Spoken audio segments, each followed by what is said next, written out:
You wake up in the morning, the soft glow of sunlight slipping through the curtains. Everything feels familiar. Your bed, your room, the quiet hum of the world beginning its day. You stretch, step into the bathroom, and switch on the light. As you look into the mirror, a face stares back at you. The same face you've seen countless times. But is it really you, or just an image, a reflection, a carefully constructed identity that you've come to believe in? What if everything you think you are, your name, your memories, your thoughts and emotions, is nothing more than a fleeting illusion? What if the self you hold onto so tightly is not something solid, but something ever-changing, like a river that never stays the same? Buddhism offers a radical perspective. The self does not truly exist in the way we imagine. It is not a fixed entity, but a collection of experiences, conditioned by past actions and shaped by perceptions. We cling to our identities, our stories, our roles in life, believing they define us. But when we strip all of that away, what remains? This isn't just philosophy. It's a truth that can change the way you experience life. Without attachment to a rigid sense of self, suffering lessens, fear dissolves. We begin to see ourselves not as isolated beings, but as part of a vast, interconnected reality. So who are you? A body, a mind, a name, or something beyond all of it? Look deeper. The answer isn't in the mirror. It's in your awareness, in the space between thoughts, in the quiet realization that you are not what you think you are. Every day, you step into different roles, slipping in and out of identities as easily as changing clothes. To your parents, you are a child, someone they raised, someone they still see through the lens of their memories. To your friends, you are a companion, sharing laughter, secrets, and moments of connection. To your boss, you are an employee, a worker fulfilling a role in a larger machine. And to a stranger passing you on the street, you are just another face, another fleeting presence in a world filled with countless others. But stop and ask yourself, which one is the real you? Psychologist Carl Jung believed that we wear social masks, what he called personas, to help us navigate the world. These masks are useful. They let us adapt. They shape how others perceive us. But the danger comes when we mistake these personas for our true self. When we become so attached to these identities that we forget they are just roles, just temporary constructs. Buddhism takes this even further. It doesn't just say that our masks are false. It says the very idea of a true self is an illusion. Who we think we are is not fixed, not solid, not permanent. Instead, we are like a wave on the ocean, constantly moving, constantly changing, never separate from the whole. Think about it. The person you were 5 years ago, is that still you? The thoughts you had yesterday, do they define you today? Every moment, something shifts. Your beliefs evolve. Your body ages. Your emotions rise and fall. If the self was something real, something unchanging, wouldn't it remain the same? And yet, it doesn't. So if we are not these roles, not these stories we tell ourselves, then what are we? This question isn't just philosophical. It's deeply personal. It's about freedom. Because the moment you see through the illusion of a fixed identity, you stop clinging to it. You stop suffering over who you should be, who others expect you to be.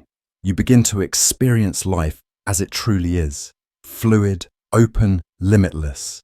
Maybe we are not a single, unchanging self. Maybe we are something far greater, something that cannot be confined by names, labels, or memories. Maybe we are simply awareness itself, boundless, ever-present, connected to everything. So who are you really? Let go of the question. Let go of the answer. Just be. Imagine you're at a magic show. The stage is dimly lit. The magician steps forward, and with a dramatic wave of his hand, poof, an object appears out of thin air.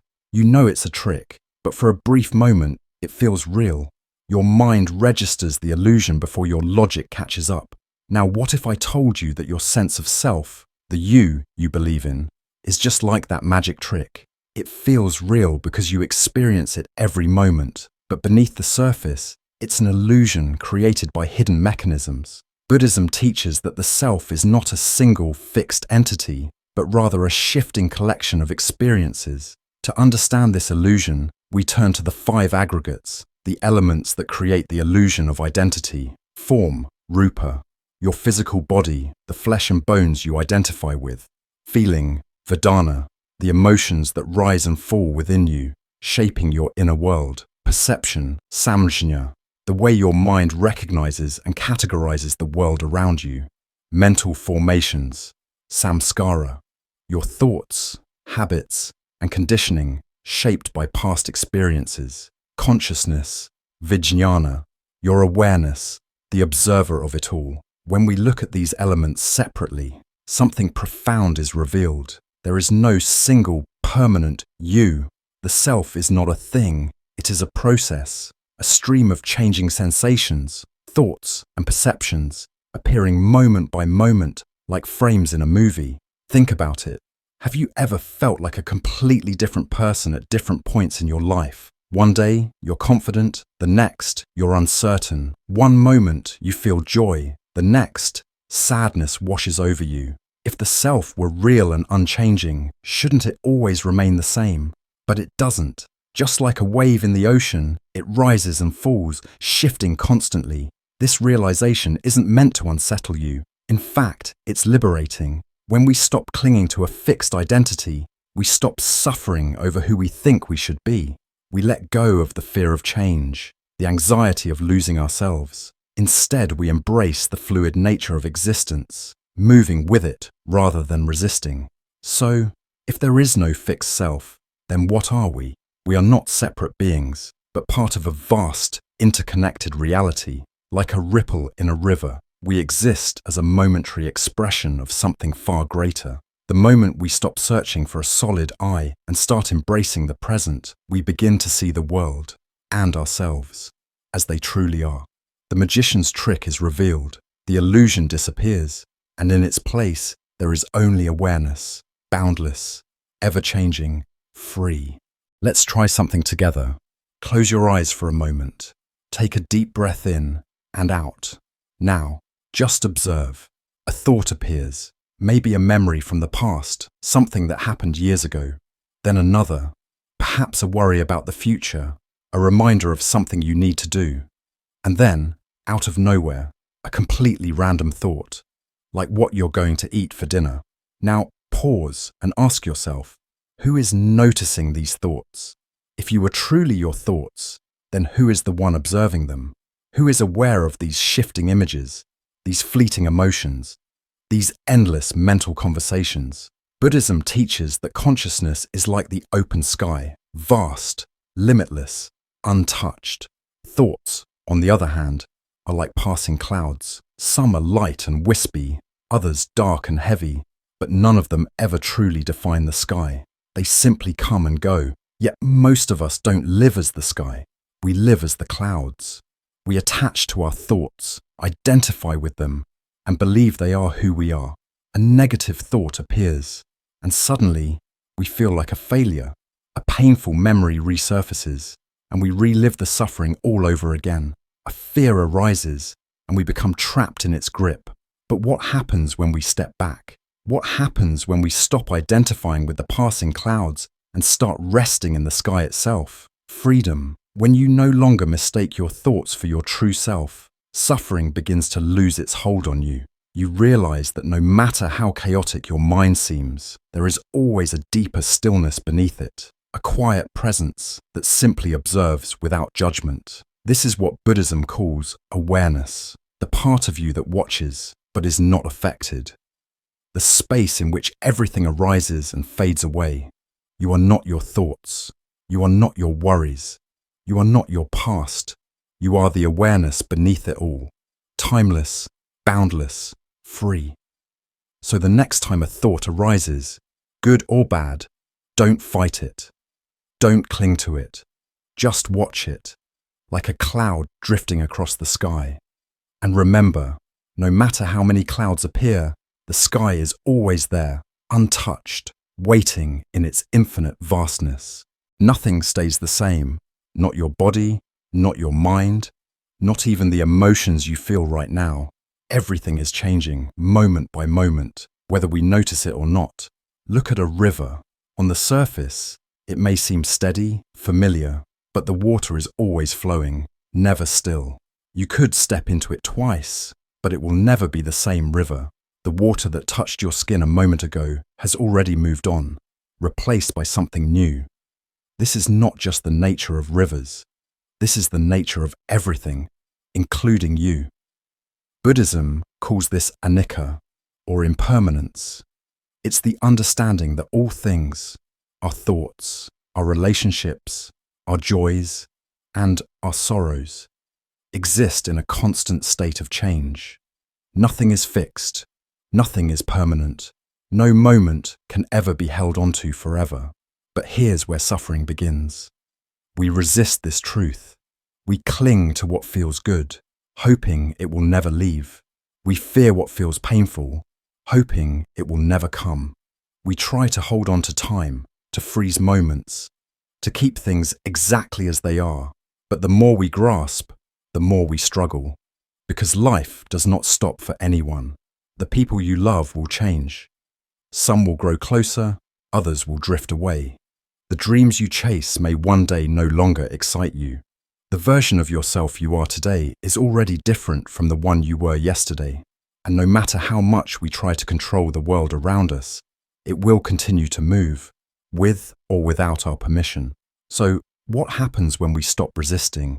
What happens when we stop clinging to what must inevitably change? We find peace. When we accept impermanence, we stop fearing loss, because we understand that nothing was ever truly ours to begin with. We stop holding on to pain, because we know that just as joy is fleeting, so is suffering. We stop trying to force life into a fixed shape, and instead we learn to flow with it, like the river itself. Impermanence is not something to be feared. It is not a loss. It is a gift, because it means that no matter how dark a moment may seem, it will pass. No matter how stuck you may feel, you will change. It means that life is not meant to be grasped, but experienced, fully, completely, without resistance.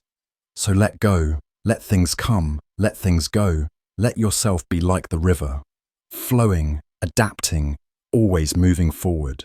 In that flow, you will find freedom.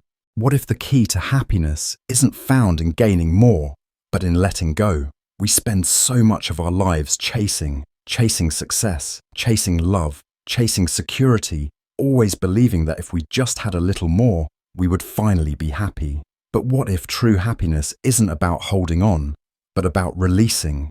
There's an old Zen story that speaks to this truth. A monk lived in a small, simple hut with nothing but the bare essentials. One night, as he sat in meditation, a thief broke in, searching for something to steal. But after looking around, the thief realized there was nothing of value to take. As the thief turned to leave, the monk noticed him and gently said, "You came all this way. I cannot let you leave empty-handed." With that, he took off his robe and handed it to the thief. "Take this as a gift." The stunned thief had no words. He hesitated, then took the robe and disappeared into the night. Later, the monk sat naked under the open sky, gazing at the moon. The cool night air wrapped around him, and a peaceful smile spread across his face. He sighed and thought, "Poor man, I wish I could have given him this beautiful moon." This is the freedom of letting go. Most of us live in fear of losing our possessions, our status, our relationships, even our sense of self.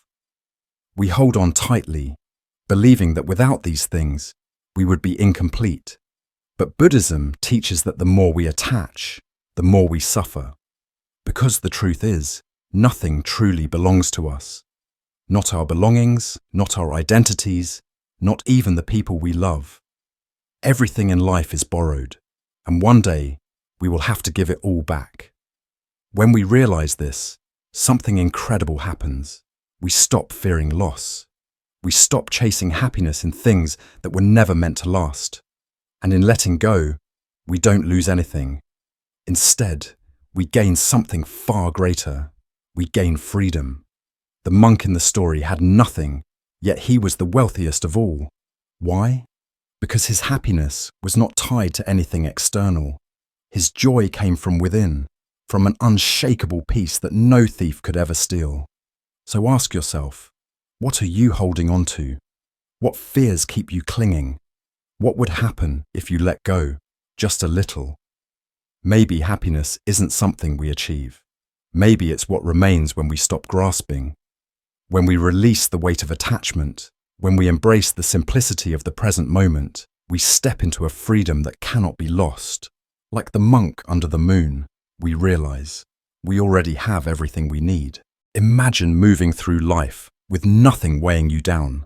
No heavy burdens from past mistakes, no lingering regrets, no chains of guilt keeping you stuck, no restless anxiety about the future, no endless need to chase, to grasp, to prove your worth.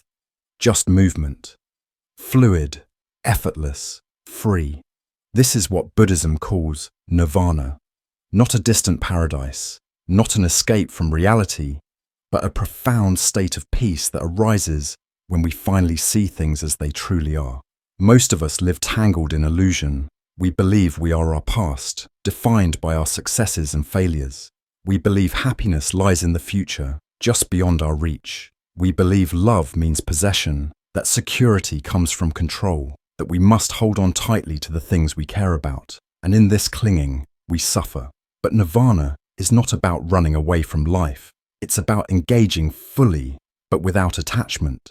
It's about loving deeply, but without the need to own. Letting others be as they are, rather than trying to mold them into what we want them to be. It's about experiencing joy, but without the fear of losing it. Walking through life with open hands, rather than clenched fists. Think of a feather caught in the wind. It moves effortlessly, carried by the currents, never struggling against the flow. It doesn't resist, doesn't grasp, doesn't demand control. It simply allows life to unfold, moment by moment. This is what it means to be free. To live without the weight of attachment. To let go of the illusion that we can hold on to anything forever. To embrace the fleeting nature of all things. Not with fear, but with gratitude. What would life feel like if you stopped carrying the past on your shoulders? If you stopped resisting change? If you surrendered the exhausting need to be someone, to be enough? The truth is, you are already enough. You always have been. And when you let go of everything you thought you needed, you'll find something far greater, peace. A peace that cannot be taken, because it was never built on anything external. A peace that is light as a feather, unshaken by the shifting winds of life. So let go, breathe, be here now, and feel what it's like to truly live. Weightless, free, alive. So now we return to the beginning. You stand before the mirror once again, just as you did before. But something has changed. The reflection staring back at you is no longer just a collection of labels, no longer a rigid identity you've spent years constructing. The person in the mirror is not a fixed thing, but something fluid, something alive, shifting, moving, just like the river, just like the passing clouds in the sky. For so long you believed yourself to be a name, a body, a set of memories. You believed in the stories you told yourself, the roles you played, the fears and desires that shaped your path. But now, as you look at your reflection, you begin to see the truth. You are not something that can be defined. You are not trapped in the past, nor confined to the future. You are not a single thought, nor a fleeting emotion. You are not a success, nor a failure. Not the things you own, nor the things you've lost. What you are cannot be captured in words, because the moment you try to define it, it slips through your fingers like sand, like water, like the wind that moves unseen, but is always there. So, who are you? Perhaps the answer isn't a word, not something that can be written down, categorized, or contained? Perhaps the answer is simply this: experience. You are the awareness of this moment, the rise and fall of breath, the warmth of sunlight on your skin, the quiet hum of existence itself. You are the unfolding of life, the space in which everything appears and disappears. And in that realization, something beautiful happens. The need to define yourself, to cling to an identity, to seek validation from the outside world, it all begins to fade. What's left is a sense of peace. A deep, quiet knowing that you don't have to be anything other than what you are, right here, right now. So you step away from the mirror, not as the person you thought you were, but as something infinitely lighter, infinitely freer. And as you walk forward, you no longer ask, "Who am I?" You simply live.